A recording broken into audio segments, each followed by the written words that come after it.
mobility sequence for football players, soccer players who have issues with their groins, their lower back, and their knees. I have found that a lack of internal hip rotation is a major contributing factor for a lot of the overuse issues that we have in competitive sports and even in general population. So getting a better understanding of how the hip should move and can move allows us to be more selective in the things that we do.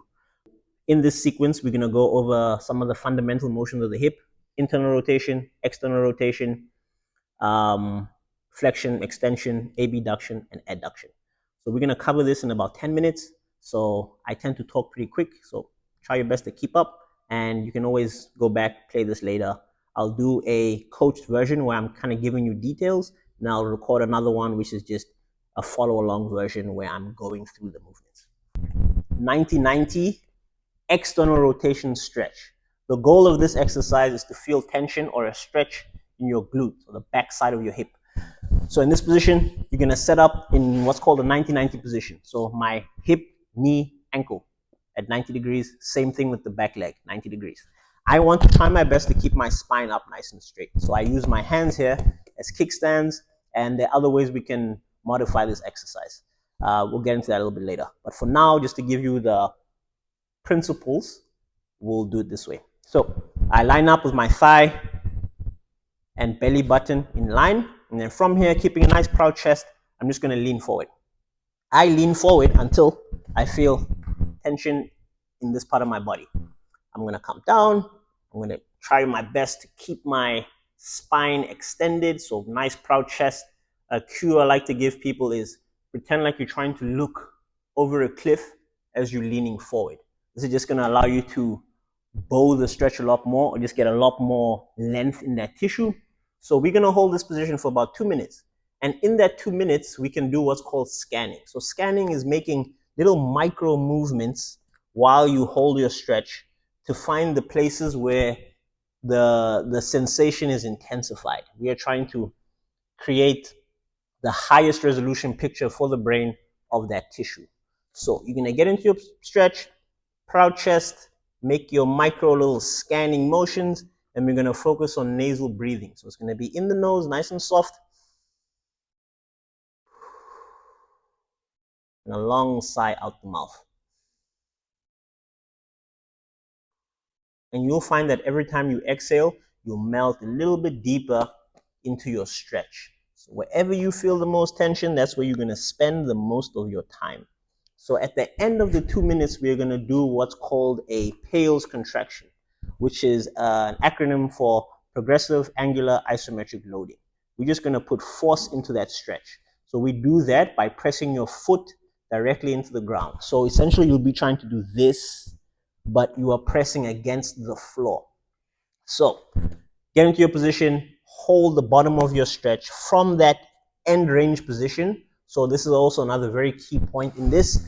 As you start your press, you don't want to feel yourself lifting up or moving at all, because we want to hold you in that end range and ask your body to generate force from that position. This is important because it's telling your brain and your nervous system to be able to maintain that length you just spent 2 minutes trying to acquire. And over time, you won't have to do this as much, and we can just warm up regularly and do other things. So here, I'm in my position. I start my contraction by pressing my foot into the ground. We want to think of a radio dial. So we're turning it up. So 10%, 20%, 30. So we're going to ramp up all the way to your greatest, safest effort. So it should take you about 10 seconds to climb. 10, 20, 30, 40. Each time you press harder, you should start to feel that stretching stuff a little bit more. We're going to go all the way up to your greatest, safest effort. So this shouldn't be painful, and you shouldn't feel your back or anything else like that. You want to keep this feeling or sensation right in the hip. You ramp up to your greatest, safest contraction, and then you hold that for about 5 to 10 seconds, and then you relax. You get a little bit deeper. So from here, you can make another little micro adjustment, and then we go again. 10%, 20%, all the way up to your greatest, safest effort, and relax. So that would account for 2 rounds. So every time you do a contraction and you ramp it up and you hold, that's 1 round. For your next round, you don't have to hold the stretch for 2 minutes again. You can take a couple of breaths just to settle into that new position you're in, and then we do your contractions from there. So that's your hip external rotation. Stretch, trying to build awareness in this tissue on the outside of the hip. The next piece after that stretch, we can go into a hip internal rotation stretch, which will be in a similar position, but now the focus is on that back leg. So as you get set up here, you'll notice there's a small space under your hip. So what we're going to try to do here is we're trying to close that space. So a couple of ways you can do that. You can think of your butt cheek, trying to pull your butt towards the ground, and we're trying to get a little bit more hip extension. So here we're just trying to take all the slack out of the joint. Once we're in this position, you should feel a stretch through here. I put my hands behind me, and I'm going to go into my first 2-minute hold. For some people, this knee might pop off the floor. It's okay. You can bring it in here. It's better. So here, get your 90. Trying to load this tissue. Couple of ways you can do it is rotating. So this is your scanning portion. I'm just moving my body in different angles to find where I get the best feeling or best stretch. I'm going to hold this position. If you do get pain on the inside of the knee here, you can modify your knee angle. So you can play around with different angles of knee flexion or modify your hip extension. Just put yourself in a position where you can do the exercise well enough. So from here, I load this stuff up. I use my hand here just for feedback to keep my pelvis down. I want to load here. I hold my stretch. I breathe, nice nasal inhales, long sighs out. And then I'm going to do my pales contraction again. My pales this time is going to be my foot pressing into the floor. So I'm trying to do this motion, but the floor is blocking me. And I'll start at 10%. As you start to press down, you start to feel this tissue come online a little bit more. 20, 30, 40, get to your greatest, safest effort. You hold for 5 to 10 seconds, and then you're gonna relax into the stretch. Take a couple of breaths, then you do another round from here. Start pressing 10%, 20%, working your way all the way up to your greatest, safest effort, and then relax into it. So those are the two primary stretches we're gonna do for the internal, external rotation. So the next piece, we're going to do some specific strengthening drills for those muscles responsible for internal and external rotation. First one is going to be your side lying external rotation lift-offs. So here I'm going to start on my elbow, top leg is straight. I'm going to press it into the ground. So as I'm driving it into the ground, I'm getting some nice activation of my adductors. And then from here, all I'm trying to do, keep my knee down as I lift that foot. So this is something you do for time. So you can put 30 to 60 seconds on the clock. And we're trying to lift nice and slow. Find the top, squeeze out more, slowly lower down. Lift up, nice and controlled, squeeze out more, slowly lower down. If this is too challenging or you're feeling a lot of tension up in here, you can come all the way down and you perform that same exercise. And when I'm doing this, because you're going for time, you don't have to worry about reps. We can focus on how we are breathing when we're doing this drill. So you're going to, with your foot on the floor, you inhale. Full inhale, then you're going to lift for the length of your exhale. And I slowly lower down.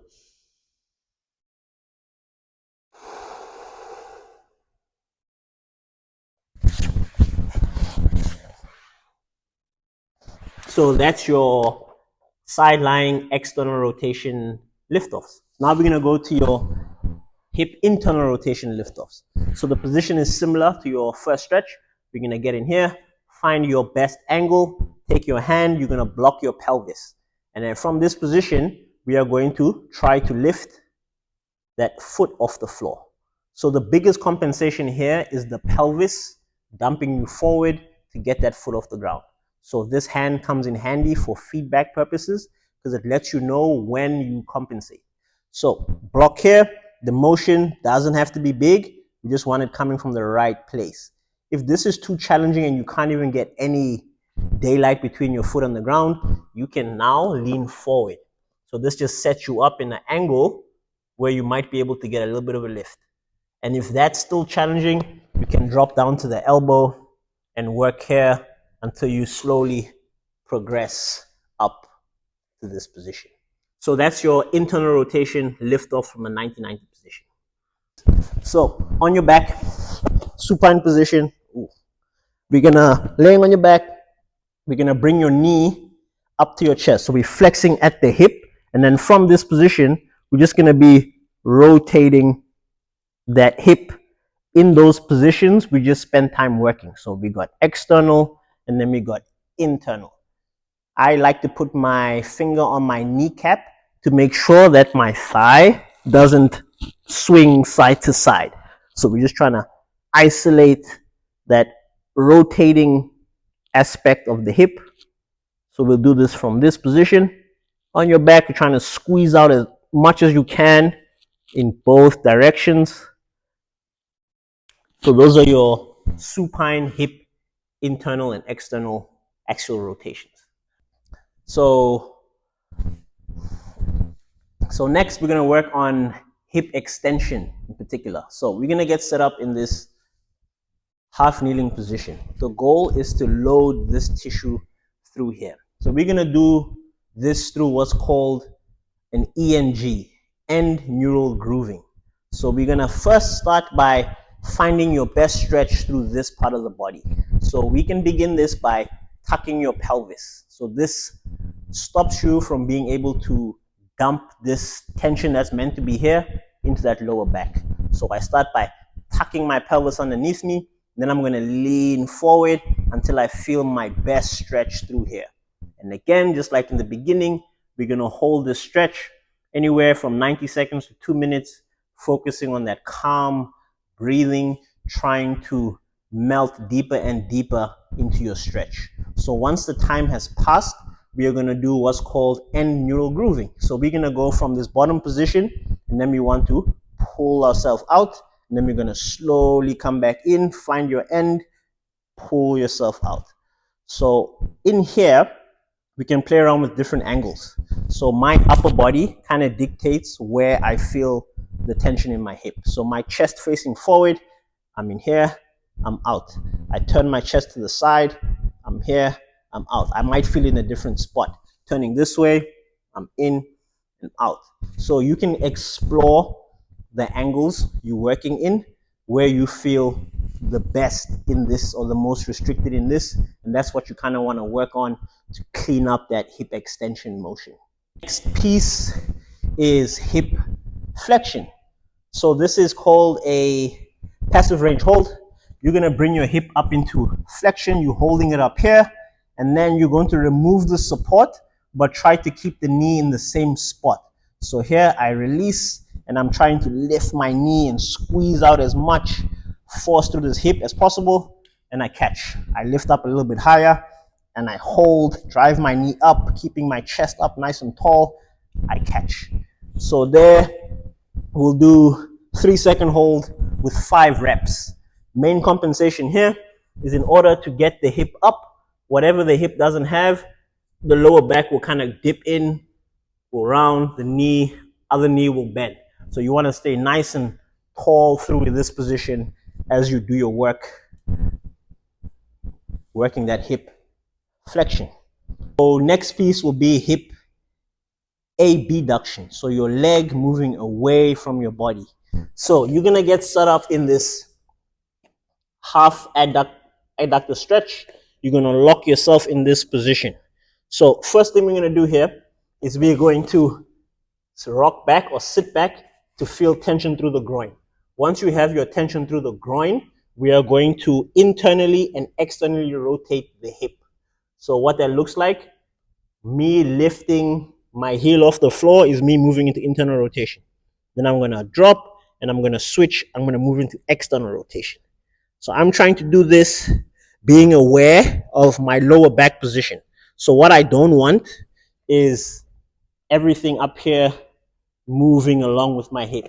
I keep my knee straight and it's a very small motion. I should be able to slide a piece of paper underneath your foot, and as you get better, that range will improve. So those are your external rotations from this long adductor stretch position.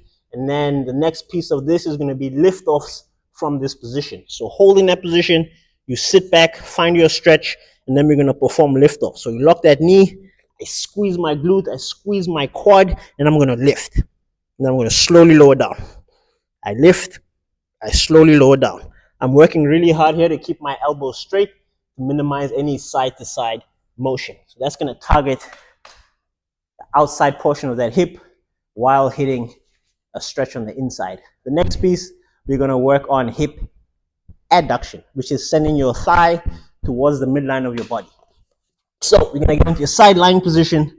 We're going to get set up in this almost figure 4 position. I lay here, my leg is straight. I want to make sure that the space between my thigh and my Achilles here, I don't want this because that's my hip being flexed. I want to go into relative hip extension here. I'm going to hold this position. I lock myself in here, and then I'm just going to lift. So we should feel this on that inner groin. And now we are adducting the hip. And again, we'll do this for time. Inhale at the bottom. Lift for the length of your exhale. Trying to squeeze out as much adduction as we can. So that's going to help you really strengthen that inner groin and help you to get the most out of anything that requires you to use your groin without compensating into the lower back, the knee, anything like that. So now we're going to take all of those 6 motions we just did and take them through what's called the hip controlled articular rotation. Taking your hip joint through its greatest pain-free range of motion with very little to no compensation. So you can use a wall here for balance, and I want you to bring your knee up to your chest. So I'll come this way. Knee up to chest. Once I'm here, I'm going to externally rotate my knee, and then I'm going to open up. Once I get to the side here, I'm going to drop my knee just a few inches, then I'm going to rotate and then kick back. Then I'm going to come back up. So from another angle, I'm here, I rotate, I open. I drop my knee a few inches, I rotate, I kick back. So that's one way, and then we're going to reverse it. We're going to reach back, I extend my hip, feel your butt kick in, I lift my knee out to the side without bending over, and I'm going to lift and keep trying to come up and around. Let me go back, extend the hip. So I go back into hip extension. I feel my glute. I open up my thigh. So big compensation here that people tend to do is they tend to do this. They just rotate out because they lack this motion. So I really want you to focus on touching those 6 points. So hip extension, hip abduction, external rotation into flexion. So that's the hip car. And a nice bonus one for you. So this is the pelvis. So your hips, they sit in your pelvis like this. So a lot of the times the pelvis and the SI joint get compressed or they don't move quite as well, which limits your ability to access certain ranges of hip motion. So to do that, we're going to get set up in a 90-90 position here. So again, 90 degrees in the hip, 90 degrees in the knees and ankles. If you do experience any sort of like pinching sensation in the hip here, you can change this angle a little bit. So you can play around with how much flexion you have in your hip. And then from here, all I'm going to do to set myself up, I'm going to squeeze the foam roller. I'm going to drag my heels on the wall. So I'm pressing my whole foot into the wall and a little dragging motion, and I should feel my hamstrings turn on just a little bit. Now from here, I'm just going to lift my butt off the floor. So everything from my pant, my waistband down is off the ground. And now from here, I'm going to squeeze that roller even harder, and I'm going to glide one knee up, one knee down. I glide one knee up, one knee down. And I'm trying to do this with as little side to side motion as possible. And I just want a pure up, down, up, down. So you know you're doing this correctly when you see motion coming from this foam roller. Again, we'll do this nice and slowly, trying your best to keep that lower back on the ground and just your waistband off the floor. Good. And just keep gliding, maintain heels on the wall, and we're just gliding through the pelvis. So this hits another piece of the hip complex. You've got those 6 motions we discussed: internal, external, flexion, extension, abduction, adduction. And we also have your pelvis. So getting your pelvis to move, getting the hip to move better will in turn translate to every other lower body movement you do getting better. So I hope this was helpful. I'll record another video of just going through the movements just so you can follow along. I just wanted to do this to give you more detail so that you can get the most out of the exercises. Next one. So there we did internal, external, adduction, abduction, flexion, extension. A bonus one for you.